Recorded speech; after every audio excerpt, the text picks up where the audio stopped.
بسم الله الرحمن الرحيم.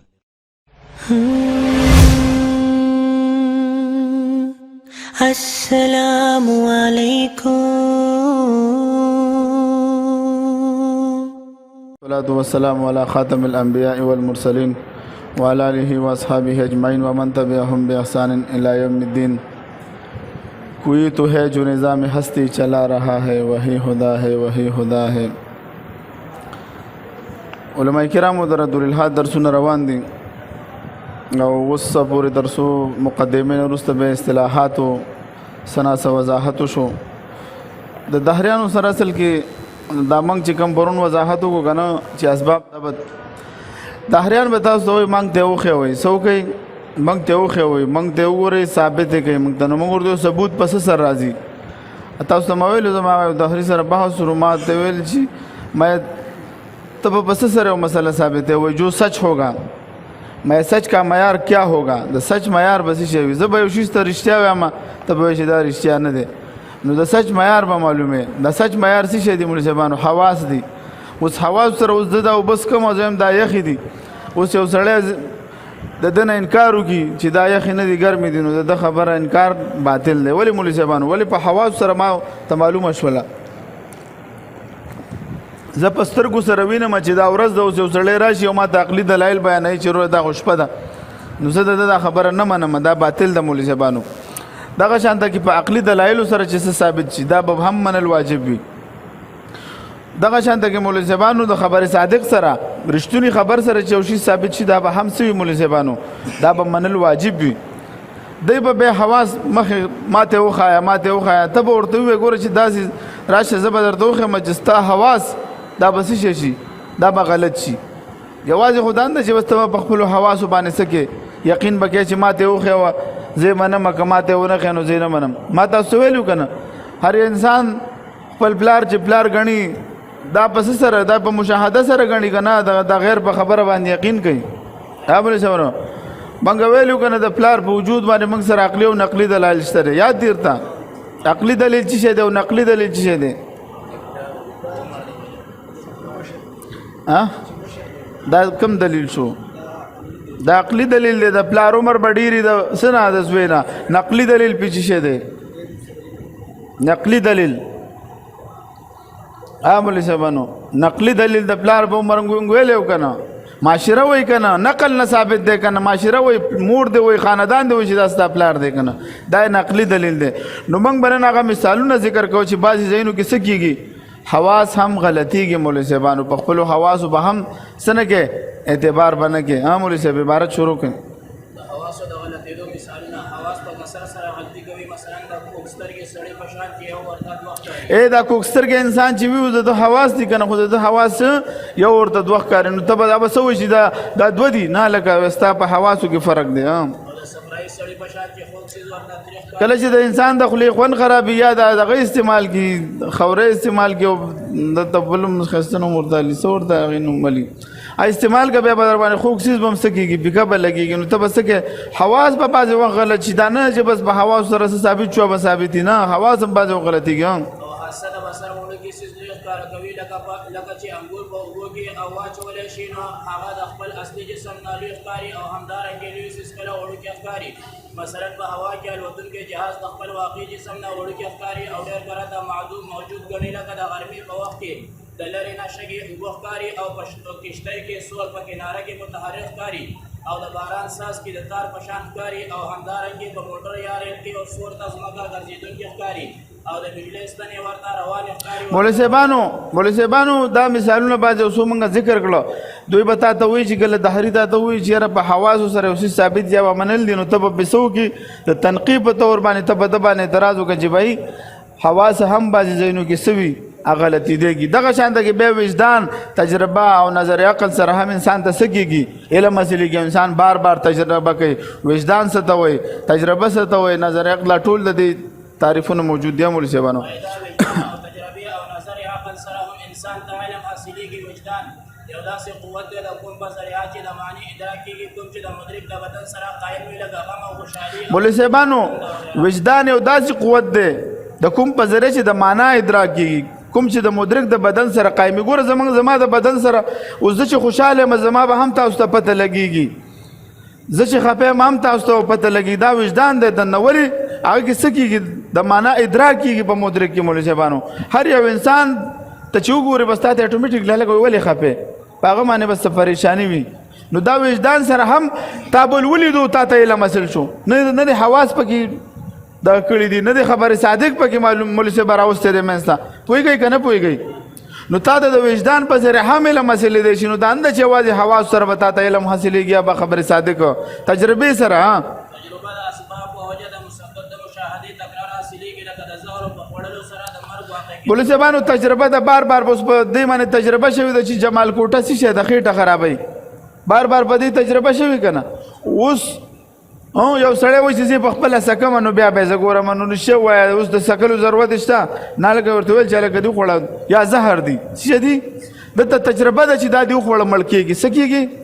او رښتیا ووایه چې سل ګلاب جامن یو ډبي کې پراته وي او کې یو د زهرو والا وي، آیا رښتیا وایه څوک او دا پکې مکس شي نو څوک به داسې وي چې دې نه رکس واخلي نشي نه علي. ولې هلکه کېدی شي چې هغه دانه ده وي نو ولې په ده باندې تجربه شي. نو تجربې سره هم انسان ته علم حاصلېږي. زموږ دا خبرې ولې روانې مولوي صاحبانو د دې درس مطلب سره علم حاصلېدل چې ته وایې چې الله موجود دی، جنت موجود دی، جهنم موجود دی، مابعد طبیعت څیزونه موجود دي، دا به په څه سره ثابتېږي؟ د ده دپاره موږ دا خبرې کوو چې په عقل سره ثابتېدلی شي، دا خبر صادق سره ثابتې یو څیز چې ثابتېږي په خبر صادق سره ثابتېدلی شي، په حواس سره، تجربې سره، وجدان سره، نظریه عقل سره. د دې دا مو ویوه نظریه عقل هغه مبادئ او مقدماتو ته ترتیب ورکول دي چې د معلوماتو نه مجهولات حاصل شي. یعنې کوم معلومات تصوري چې په ترتیب ورکولو سره ذهن مجهول تصوري ته رسایي کوي هغې ته معرف وایي، او کوم معلوم تصدیقي ته په ترتیب ورکولو سره چې ذهن مجهول تصدیقي ته رسایي کوي هغې ته دلیل وایي. او د معرف اجزا یعنې معلوم تصوري او د دلیل اجزا یعنې معلوم تصدیقي ته مقادي ویلی شي، او صرف د دلیل اجزاو ته مقدمات ویلی شي. لهذا انسان ته چې د لوږې او تندې کوم احساس کېږي دا د قبیلې د وجدان نه دي، او د سپوږمۍ رڼا حاصلول د لمر نه دا د قبیلې د حدثیاتو نه دي، او سقمونیا مسئل دا د تجربیاتو د قبیلې نه دي، او عالم حادث دی دا د نظریاتو د قبیلې نه دي. مولوي صاحبانو دغه شانته کې د علم مسلول نور الزراوي هم شته چې هغه فراست دی، حدث دی، کشف دی، الهام دی، وحی دی. په دې سره هم علم حاصلېږي. یوازې غونډه چې ماته وښیوه مولوي صاحب فراست څه ته وایي؟ د فراست وضاحت. اول فراست په لغت کې التثبت والنظر ته وایي، او په اصطلاح کې هي مکاشفة القلوب ومعانیة الغیب. کتاب التعریفات صفحه نمبر 117. امام قشیری رحمه الله فرمایي الفراست مکاشفة اليقین ومعانیة الغیب وهو من مقامات الایمان. الرسالة القشیریه فراست د ایمان د مقاماتونه یو مقام دی کوم چې د یقین او کشف د غیب لیدلو ته وایي. په حدیث مبارک کې ذکر شوي دي چې د مؤمن د فراست نه ویریږئ. عن أبي سعيد الخدري رضي الله عنه قال قال رسول الله صلى الله عليه وسلم اتقوا فراسة المؤمن فإنه ينظر بنور الله. ثم قرأ إن في ذلك لآيات للمتوسمين. سنن الترمذي كتاب تفسير القرآن ومن سورة الحجر. دا حضرت ابو سعید خدری رضی الله عنه روایت ده چې نبی علیه الصلاۃ والسلام فرمایلی دي د مؤمن د فراست نه ویریږي ځکه هغه د الله تعالی د نور په ذریعه ګوري. بیا نبی علیه الصلاۃ والسلام دا آیات مبارکه تلاوت وکړو. بېشکه په دې کې نفي دي د غور او فکر کوونکو دپاره.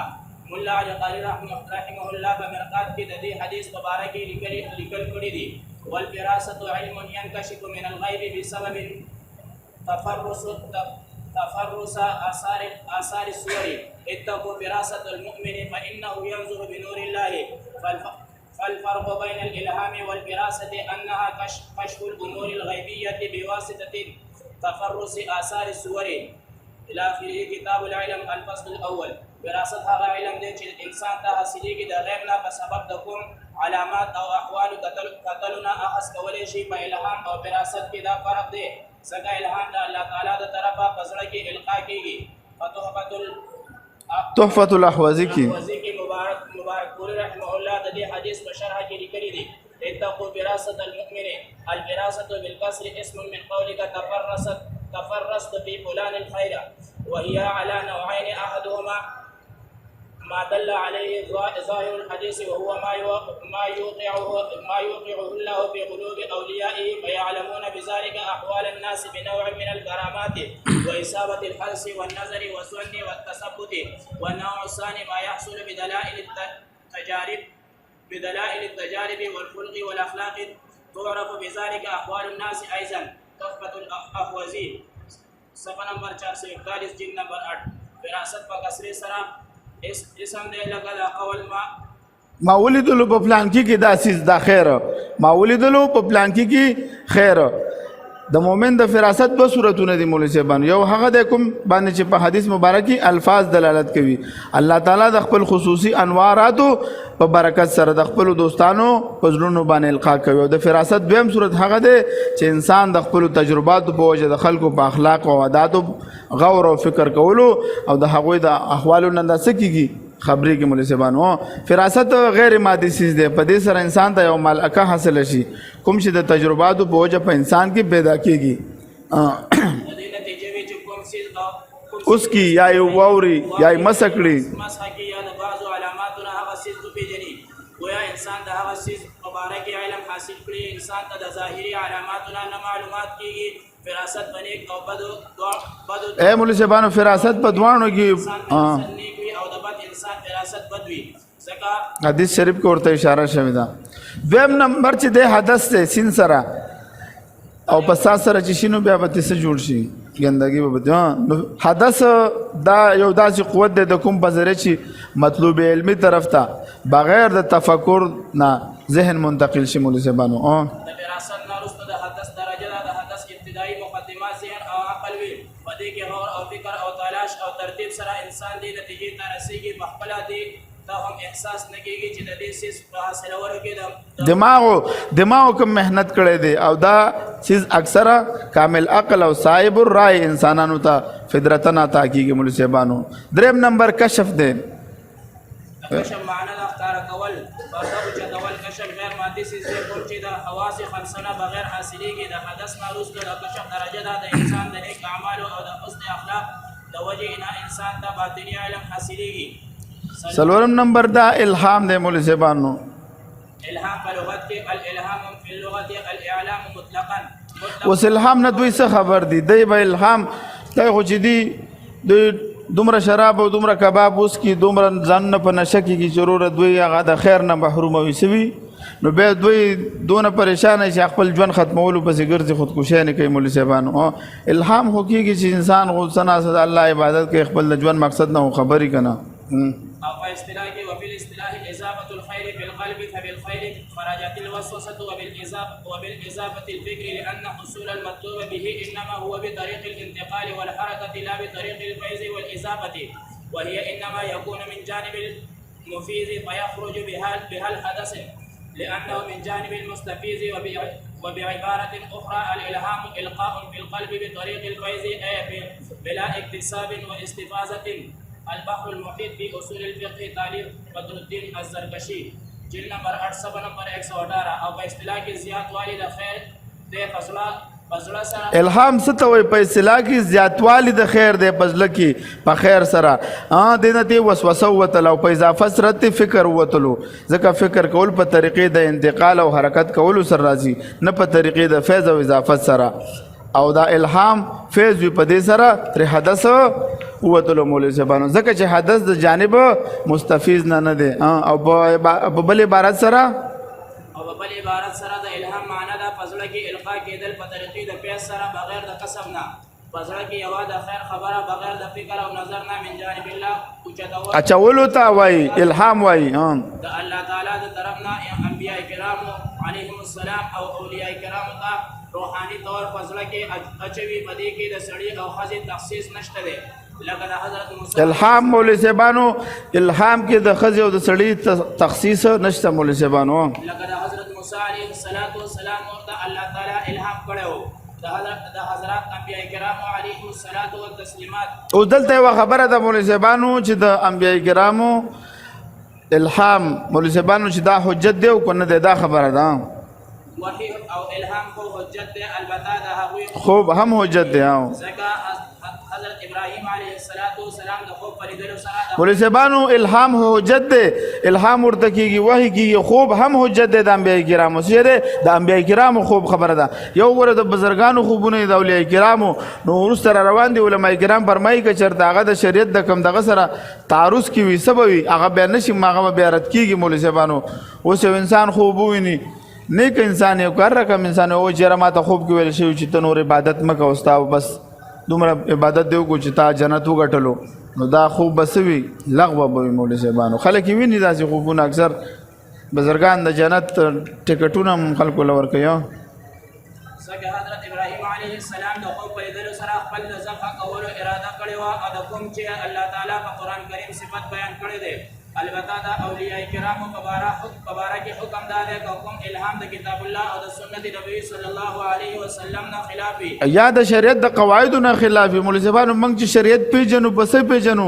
د دې خپل قواعد دي احکام شریعت الاحکام لا تؤخذ بآراء العلماء دا به د علماء کرامو په آرا باندې نه وانما تؤخذ من الكتاب والسنه والاجماع ور شریعت باندې به موږ اول کله د پلانکی علم رائے ده ټیک د منګه احترام لرو خو دی خو چې موږ سره قران او حدیث او موږ سره اجماع د امت د موږ سره چې دی خو دلایل اربعه موجود وي بیا به شاذ روایتو باندې موږ له عمل نه پکار په خوبونو باندې چې د قواعد د اسلام خلاف مولوی صاحبانو موږ له باغې باندې سره عمل نه دی پکار او په دې باندې عمل جایز هم نه دی کسو کې پکوي هغه بیا د اسلام سره څه کوي اختلاف کوي هغه یو په دې باندې عمل کول جایز نه دي کوم الهام چې د اسلام د اصولنا خلاف وي هغه الهام رحماني نه دی بلکې هغه الهام شیطانی دی د الهام د صادق او کاذب معیار هغه د مولوی صاحبانو دا انسان چې کله د خپل نفس خلاف چلیږي دا یو واقعا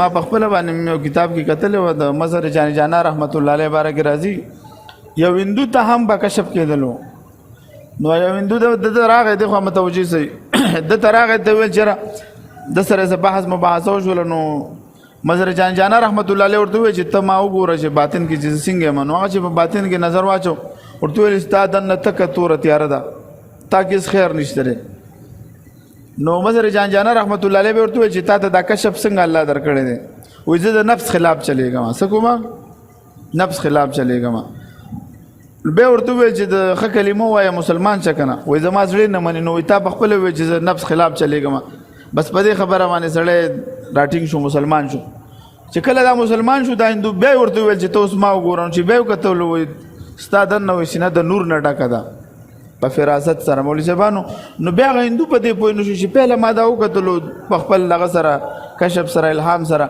ما له خود کې دنه تیارخ کاری د اوس را د نور نه دا ډک ده څه وجه ده زوی په دې پوه نشو مانو مظهر جانا رحمت الله علیه ته ویل چې دې څه وجه ده هغه ورته ویل پهله ساده نه تک تور تیار و سو ته خپل په تیار کې وینو پرنا په تیار کې بتا ته سب ښکار شي او چې کله تا ایمان راوړو د ایمان برنا کې ته منور شول نو تا اوس په خپل باندې حقیقت دی ولیدو مولوی صاحبانو الهام چې ده بعض وخت ورته انسان کافر وي د شیطان زړه کې وسوسه او چې شیطانی ورته چې مخکې د مولوی صاحبانو د الهام د صادق او کاذب معیار هغه د دین اسلام اصول دي که د دین اسلام کوم حکم خلافي هغه الهام مردود دی امام غزالی رحمه الله په احیاء العلوم کې ابو سلیمان دورانی رحمه الله ته فرمایلی دي په الهام باندې هغه وخت پورې عمل وکړه تر څو پورې چې کوم آثار نه د دې تصدیق ونه کړي شیخ عبدالقادر جیلانی رحمه الله په فتوح الغیب کې فرمایلی دي په الهام او کشف باندې عمل کول جایز دي په شرط دی چې د قرآن او حدیث او د اجماع او د قیاس صحیح نه مخالف نه وي